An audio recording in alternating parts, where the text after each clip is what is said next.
For the Finance Minister, today in the Finance Committee, government officials admitted they have modelled the cost of the carbon tax to Canadian families. There you go. But then when I asked if they would just share those calculations with the committee and with the people who will have to pay those taxes, the officials said he cannot do that at this time. So what the government wants is for Canadians to write a blank check wherein the amounts will be written after that check is in the hands of the government.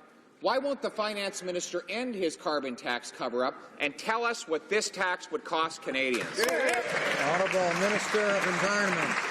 That the member opposite didn't read the report that was released yesterday. Clear evidence that what? Putting a price on pollution works. And it also, you can do that while growing a clean economy. We make decisions based on evidence. But I've got a question for the member opposite.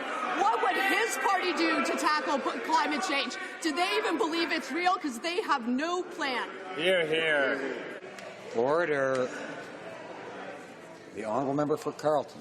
Well, Mr. Speaker, it's disappointing that the Finance Minister is still in hiding and can't answer questions about his own budget. But we'll find out if there's anyone over there who can answer this question. Today, gas prices in Vancouver have reached a record $1.60. Consumers are suffering. Families are paying more, and it's going to get a lot worse under this proposed Liberal carbon tax. The government knows how much this tax will cost families. Why won't they tell Canadians how much will it cost the average family? The Minister of Environment. Mr. Speaker, I wish the member opposite wouldn't mislead people from British Columbia. If he understood economics, he'd understand why the price is higher for gas in BC. It actually has to do with the supply and demand issue. It has to do with exchange rates.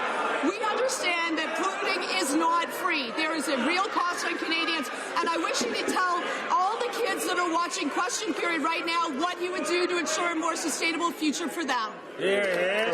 Member for Carleton. Well, Mr. Speaker, it might be a lot more sustainable if they would let us, as Canadians, build a pipeline to bring our own petroleum to its market. But back to the matter at hand. There is no question that this carbon tax will raise the price of gasoline. The minister's own document says that it will go up by at least 11 cents, and that's if you believe their numbers. They also know how much this tax will cost the average Canadian family, but nobody will answer over there. Why won't they end this cover-up and tell us how much this tax will cost? Honourable Minister of Environment. Speaker, I'm happy after Question Period to hand over our analysis that shows that carbon pricing works, and you can do it while growing the economy. 80% of Canadians live in a province, Ontario, British Columbia, Alberta, and Quebec, where there's a price on pollution. And guess what? Their economies were the fastest growing in the country. Once again, I asked the member opposite, what are you going to do? Under 10 years of the Harper government, you did nothing. Order. I remind the Honourable Minister of Environment to direct her comments to the Chair. When we say you in here, we're talking about the Speaker, of course.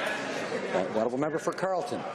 Mr. Speaker, the Environment Minister can't answer the question about how much this tax will cost Canadians. The Finance Minister won't answer the question about how much this will cost Canadians. The Prime Minister was unable to answer the question. So I'm trying to figure out which of these ministers has the answer. Why don't we just ask them all? How much? How much? How much? How much? How much? How much? How much will this carbon tax cost Canadians? The Honourable Minister of Environment. I have a question. Order. What's your climate plan? What's your climate plan? What's your climate plan? What's your climate plan?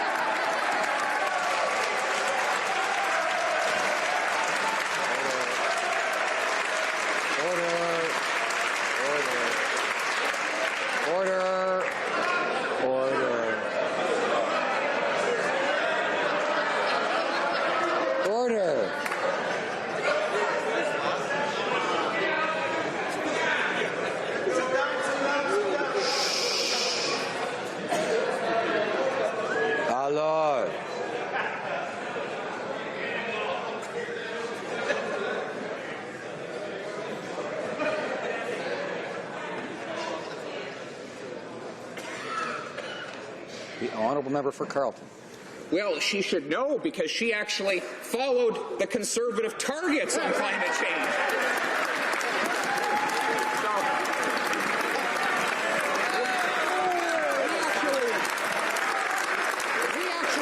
Greenhouse gases go down at the same time as taxes went down under the previous Conservative government. We save people money while protecting the economy. Now, will they finally answer the question, how much will a Canadian family have to pay for this new Liberal carbon tax? Honourable Minister of Environment. Mr. Speaker, I wish that the party opposite would understand the cost of climate change right now. One of the hardest calls I ever had to do was to a rancher in Alberta whose whole ranch burned down because of forest fires. There are people that are suffering from floods across the country. The Arctic is literally thawing, and they think it's a joke. Order. I had no trouble hearing the question. We also need to hear the answer. Order.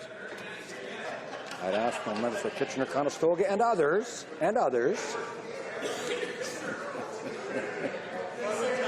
not to speak until it's their turn to speak. The Honourable Minister of Environment has the floor. Order. Thank you, Mr. Speaker. There's a real cost of climate change right now, and Canadians across the country are feeling it. And we have people that are fearing the impacts of forest fires, of floods, of droughts. The Arctic is literally melting, but they think it's a joke. No, we are taking serious action on climate change. We have a plan, and we have a target, and we're going to meet it. Here, here. Member for Carleton. Actually, they just released a document yesterday saying they won't meet their plan. They say they won't meet their target. They'll come about 90 million tons short of meeting their target, and that's with their carbon tax. She said she spoke to a rancher in Alberta. Did she tell that rancher how much this carbon tax would cost him and his family? Minister of Environment.